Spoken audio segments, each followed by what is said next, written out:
नमस्कार, आप देख रहे हैं इंडिया टीवी। आपके साथ मैं हूं पंकज भार्गव। 3 दिसंबर को क्या होगा? प्रधानमंत्री नरेंद्र मोदी ने बहुत बड़ी भविष्यवाणी कर दी है। प्रधानमंत्री ने कह दिया है कि 3 दिसंबर को कांग्रेस छूमंतर हो जाएगी। ऐसा कैसे हो सकता है?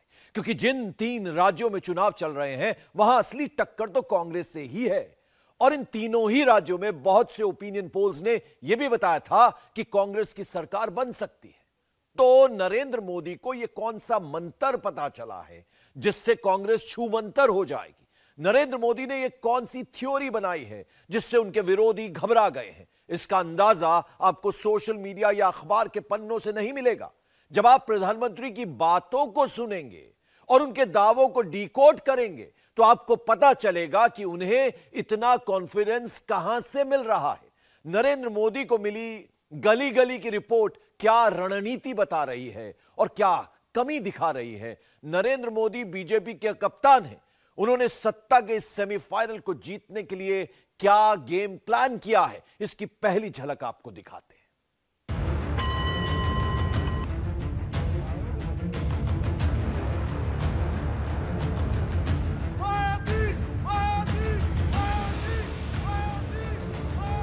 तीन दिसंबर कांग्रेस छूमंतर। क्या नरेंद्र मोदी को 3 दिसंबर की पूरी रिपोर्ट अभी से मिल गई है? क्या नरेंद्र मोदी के पास एमपी छत्तीसगढ़ में वोटिंग के बाद की सटीक रिपोर्ट आ गई है? क्या नरेंद्र मोदी को मध्य प्रदेश और छत्तीसगढ़ के एक एक बूथ की जानकारी मिल गई है? मध्य प्रदेश में क्या हुआ, छत्तीसगढ़ में क्या हुआ, राजस्थान में क्या होने वाला है? 3 दिसंबर कांग्रेस छूमंतर, ये नरेंद्र मोदी की भविष्यवाणी है या फिर राजनीतिक बयानबाजी?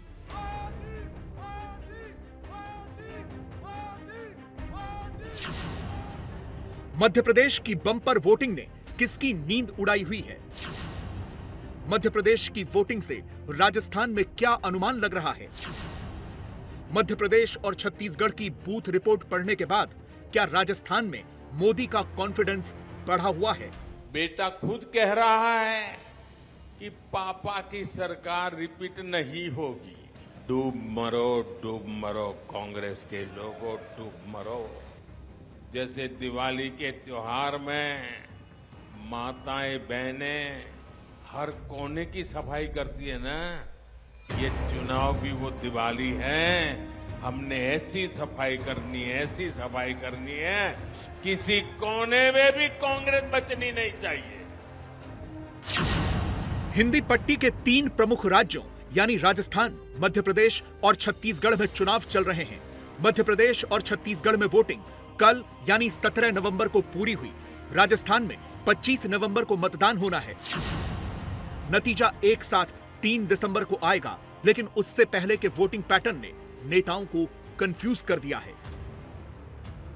सबसे पहले मध्य प्रदेश की बात करते हैं, जहां वोटिंग का फाइनल परसेंटेज आ गया है। मध्य प्रदेश में कुल 76.24% वोट पड़े हैं, जो पिछले चुनाव से ज्यादा हैं।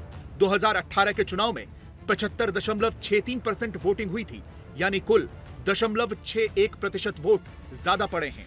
अब इस बढ़े हुए वोटिंग परसेंटेज के क्या मायने निकाले जाएं?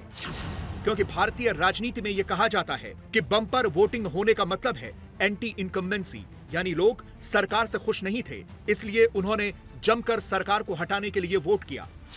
कांग्रेस के सपोर्टर पिछली बार का उदाहरण दे रहे हैं और इन आंकड़ों को अपने हिसाब से डिकोड कर रहे हैं। 2018 में 2013 की तुलना में 3.5% वोट ज्यादा पड़े थे और मध्य प्रदेश में बदलाव हो गया था। कांग्रेस को 114 सीट और बीजेपी को 109 सीटें मिली थी। कांग्रेस ने सरकार भी बना ली थी। वो अलग बात है कि बगावत की वजह से सरकार गंवानी पड़ी। इस हिसाब से तो मध्य प्रदेश में वोटिंग का प्रतिशत बढ़ गया है, तो सरकार फिर से कांग्रेस की बननी चाहिए। लेकिन ऐसा नहीं है, क्योंकि यहाँ पर फिर मध्य प्रदेश का ही उदाहरण दिया जा रहा है, जहाँ वोटिंग परसेंटेज बढ़ने पर बीजेपी को और ज्यादा सीटें मिली थी। जैसे 2013 में 2008 की तुलना में 2.35% वोट ज्यादा पड़ा और इस हिसाब से तो बीजेपी को नुकसान होना चाहिए था, क्योंकि वो सत्ता में थी। लेकिन इसके ठीक उल्टा हुआ। बीजेपी को फायदा हुआ और बीजेपी की सीटें 143 से बढ़कर 165 हो गईं। यानी सीधे 22 सीटों का फायदा और कांग्रेस की सीटें 71 से घटकर सिर्फ 58 रह गई थी। यानी मध्य प्रदेश में कुछ भी हो सकता है और इसीलिए नेता भी बहुत कंफ्यूज हैं। कमलनाथ तो सीधे कह रहे हैं कि वो वोटिंग परसेंटेज में विश्वास नहीं रखते हैं। अब 3 तारीख को देखिएगा, जनता जो तय करेगी हमें स्वीकार है। लेकिन क्या लग रहा है आपको जिस तरह से वोटिंग परसेंट हुआ है? ये परसेंट देखिए, 45 साल मैंने चुनाव देखे, ये परसेंटेज का कोई मतलब नहीं होता। 77 में परसेंटेज इतना था कि और इंदिरा जी और राहुल संजय गांधी दोनों हार गए। परसेंटेज ये फालतू बातें होती हैं। कमलनाथ को ये इसलिए कहना पड़ा क्योंकि मध्य प्रदेश में इस बार बम्पर वोटिंग के बावजूद चुनाव बहुत साइलेंट रहा है और कुछ भी अनुमान लगाना बहुत मुश्किल हो रहा है। वैसे कमलनाथ के इस बयान में आपको ये भी दिख रहा होगा कि उनका कॉन्फिडेंस थोड़ा हिला हुआ है और इसकी वजह है मध्य प्रदेश की महिला वोटर्स। मध्य प्रदेश में कुल 2.72 करोड़ महिला वोटर हैं और इस बार 15 लाख ज्यादा महिलाओं ने वोट डाला है। बीजेपी को पूरी उम्मीद है कि वो महिलाओं के इस वोट को अपने पक्ष में करने में कामयाब रही है। पिछली बार यानी 2018 में मध्य प्रदेश में 52 विधानसभा सीटें ऐसी थीं जो महिला बहुल थीं और उनमें से बीजेपी को 34 सीटों पर जीत हासिल हुई थी। इस बार बीजेपी की पूरी कोशिश है कि इन 52 सीटों में से ज्यादा सीटें जीती जाएं। तीनों ही राज्यों यानी मध्य प्रदेश, छत्तीसगढ़ और राजस्थान में बीजेपी की पूरी कोशिश यह है कि ज्यादा से ज्यादा महिलाओं के वोट अपने पक्ष में किए जाएं। बीजेपी की सारी उम्मीदें इस बात पर टिकी हैं कि कैसे महिला वोटर उनके पक्ष में अग्रेसिवली वोट करें। मोदी ने यही पैटर्न हर राज्य में अपनाया है। जो मुख्यमंत्री खुद कहे कि महिलाएं रेप के फर्जी मामले दर्ज करवाती है, क्या वो महिलाओं की सुरक्षा कर सकते हैं? क्या कोई मां, बहन, बेटी ऐसी बात खुद कह सकती है कि मेरे और ये क्या हो गया है कांग्रेस के लोगों को? क्या ऐसे मुख्यमंत्री को, ऐसे जादूगर को 1 मिनट भी कुर्सी पर रहने का हक है क्या? 1 मिनट भी रहने का हक है क्या? अब उनको विदाई करोगे कि नहीं करोगे? आप लोग पक्का करोगे? 25 तारीख आपके हाथ में है। डूब मरो कांग्रेस के लोगों, डूब मरो। खास तौर पर मध्य प्रदेश की बात करें तो यहां महिला वोटर्स का शिवराज सिंह चौहान ने भी खास ध्यान रखा है और पूरी बम्पर वोटिंग के बाद जानकार ये मान रहे हैं कि बीजेपी को वापस मध्य प्रदेश की सत्ता दिलवाने में शिवराज सिंह की लाडली बहना योजना अहम भूमिका निभा सकती है। ये एक गेम चेंजर योजना बताई जा रही है। लाडली बहना योजना इसी साल मार्च में शुरू की गई थी। शुरुआत में इसमें सरकार महिलाओं के खाते में हर महीने 1000 रुपए ट्रांसफर करती थी, लेकिन अगस्त में इस राशि को बढ़ाकर 1250 रुपए कर दिया गया। अब तक मध्य प्रदेश की 1,31,00,000 महिलाओं के बैंक खाते में योजना का पैसा पहुंच चुका है और मध्य प्रदेश में महिलाओं को इस योजना की करीब 6 किस्तें मिल चुकी हैं। शिवराज सिंह चौहान ने यह भी कहा है कि आगे वो इसे बढ़ाकर 3000 रुपए महीने तक लेकर जाएंगे। लाडली बहना का जब मन में सपना बुन रहे थे तो क्या सोचती और अब कहां पहुंची है? मैंने बचपन से बहनों के कष्ट और बेटियों की तकलीफों को देखा था, इसलिए लाडली लक्ष्मी से हमने अभियान प्रारंभ किया था। लाडली लक्ष्मी बनी, कन्या विवाह बनी, 50% रिजर्वेशन स्थानीय निकाय के चुनाव में दिया, भर्तियों में सरकारी हमने उनको रिजर्वेशन दिया, कई तरह के काम किए। उसका अगला पड़ाव था लाडली बहना, और लाडली बहनाओं को सेल्फ डिपेंड करने के बाद, क्योंकि लाडली बहना केवल योजना नहीं है, आत्मविश्वास के साथ अब बहनें कहती मेरा खाता और मेरा पैसा है, मैं निकालती हूँ और जहाँ चाहूँ वहाँ मैं खर्च करती हूँ। लेकिन यहाँ तक हमको रुकना नहीं है, ये सफर जारी रहेगा। लाडली बहना से लखपति बहना तक अब मेरा संकल्प है, अंतर आत्मा का मेरी ये संकल्प है कि अपनी बहनों को हम लखपति बनाएंगे। मध्य प्रदेश की महिला वोटर पर दोनों ही पार्टियों यानी बीजेपी और कांग्रेस ने दांव लगाया है। बीजेपी जहां हर महीने 1250 रुपए दे रही है, तो कांग्रेस का भी कहना है कि अगर सरकार बनी तो वो 1500 रुपए महीने देंगे। बीजेपी ने 450 रुपए में सिलेंडर देने का वादा किया है, तो कांग्रेस ने 500 रुपए में सिलेंडर देने को कहा है। दोनों को ही उम्मीद है कि अगर उनकी इन योजनाओं पर मध्य प्रदेश की महिलाओं ने भरोसा जता दिया तो फिर उनकी सरकार बन जाएगी। लेकिन ये सब 3 दिसंबर को ही साफ हो पाएगा।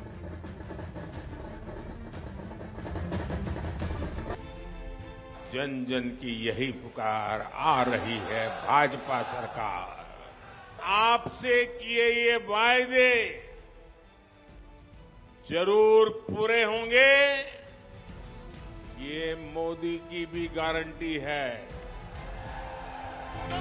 जाहिर तौर पर मध्य प्रदेश के बूथ बूथ की रिपोर्ट मोदी के पास भी पहुंच गई है। इसीलिए उनके भाषणों में अब अलग ही कॉन्फिडेंस नजर आ रहा है। अब राजस्थान में चुनाव बाकी है। मोदी ने कांग्रेस के हाथ से राजस्थान छीनने के लिए पूरा जोर लगा दिया है। राजस्थान में मोदी कांग्रेस की सरकार, उनके मुख्यमंत्री और मंत्रियों पर ही हमलावर नहीं है, बल्कि उनके निशाने पर कांग्रेस की टॉप लीडरशिप भी है। कांग्रेस वाले मेरे पर बौखलाए हुए हैं कि मोदी ये क्यों कर रहा है, और दिन रात वो मोदी को गाली पे गाली दे रहे हैं। कल तो कांग्रेस के अध्यक्ष महोदय मेरे पिताजी पर भी टूट पड़े। बताइए, उनका स्वर्गवास हुए 40 साल हो गए, उनको गाली दे रहे हैं। क्या हो गया है कांग्रेस को? उनके राष्ट्रीय अध्यक्ष मोदी के पिताजी को गाली दें। खड़गे जी, आप तो ऐसे नहीं थे।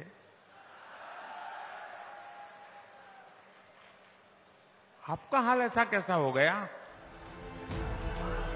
प्रधानमंत्री ने राजस्थान में अपनी कैंपेन को बहुत सोच समझकर आगे बढ़ाया है। वो अपनी रैलियों में सीधे अशोक गहलोत सरकार की नाकामियों का जिक्र करके पब्लिक से कनेक्ट कर रहे हैं।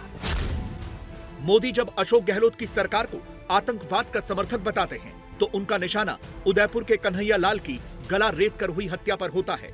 मोदी लगातार कांग्रेस की तुष्टीकरण की नीतियों का हवाला अपनी रैलियों में दे रहे हैं और इसी बहाने वो राजस्थान में दंगों पर हमलावर हैं। मोदी जब रैलियों में कांग्रेस के घोटालों और लाल डायरी का जिक्र करते हैं तो निशाना सीधे भ्रष्टाचार पर होता है। मोदी रैलियों में महिला सुरक्षा का मुद्दा भी लगातार उठा रहे हैं। कांग्रेस के नेताओं की बयानबाजी पर निशाना साधते हैं। इन्हीं मुद्दों के साथ प्रधानमंत्री का कैंपेन चल रहा है। होली हो, रामनवमी हो, हनुमान जयंती हो, कोई भी त्योहार आप लोग शांति से नहीं मना पाए। दंगे, पत्थरबाजी, कर्फ्यू, राजस्थान में यही सब चलता रहा। कांग्रेस जहां जहां आती है वहां वहां आतंकवादी, अपराधी और दंगाई बेलगाम हो जाते हैं। कांग्रेस के लिए तुष्टीकरण ही सब कुछ है। बीजेपी ने राजस्थान में पूरी ताकत झोंकी हुई है। बीजेपी की पूरी कोशिश है कि मौका हाथ से निकलना नहीं चाहिए। इसीलिए बीजेपी की टॉप लीडरशिप तो कैंपेनिंग कर ही रही है। साथ में उत्तर प्रदेश और असम के मुख्यमंत्रियों को भी लगाया हुआ है। बीजेपी के पास यूपी का बाबा मॉडल है, जिसमें लॉ एंड ऑर्डर बिगड़ने पर सीधे बुलडोजर चलता है, सीधे एनकाउंटर होते हैं। और बीजेपी के पास असम में वो मुख्यमंत्री हैं जो खास तौर पर हिंदू हित की बात करते रहते हैं। दोनों ही मुख्यमंत्रियों को बीजेपी ने राजस्थान में टॉप का कैंपेनर बनाया हुआ है। पिछले 6.5 वर्ष से बीजेपी की सरकार है और जिस उत्तर प्रदेश में उससे पहले हर दूसरे दिन दंगा होता था, 6.5 वर्ष में एक भी दंगा नहीं हुआ है। आज यूपी में दंगा नहीं होता है। आपने देखा होगा यहां कन्हैयालाल तेली की हत्या कर दी गई थी। कैसे निर्मम बर्बर हत्या हुई थी। बेटियों के साथ किस प्रकार का व्यवहार हो रहा है, कैसे हो रहा है। और कांग्रेस के नेता बहुत सारे मामलों में स्वयं संलिप्त पाए जाते हैं।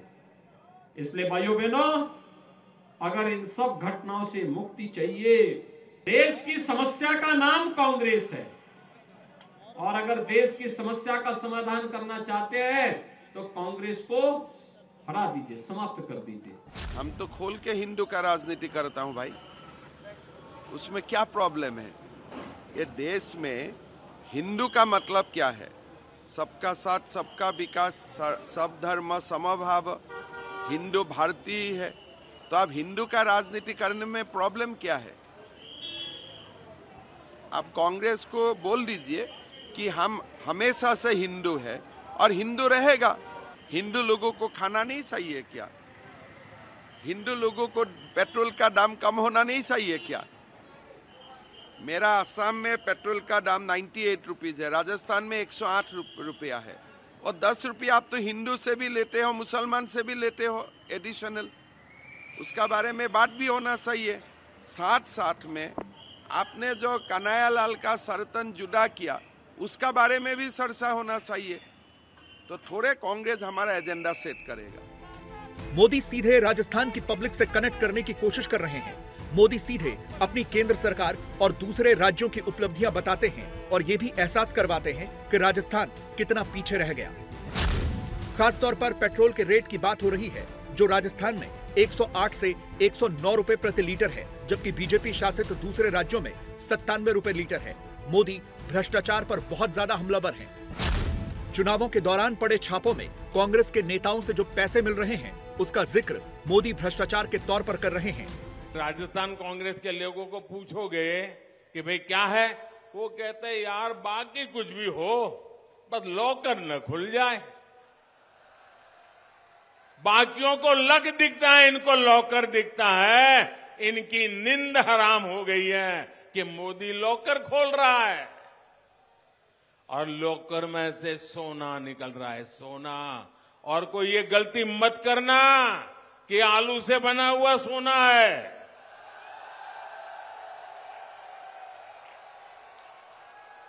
ये आपसे लूटा हुआ, चोरी किया हुआ माल से निकाला हुआ असली सोना है।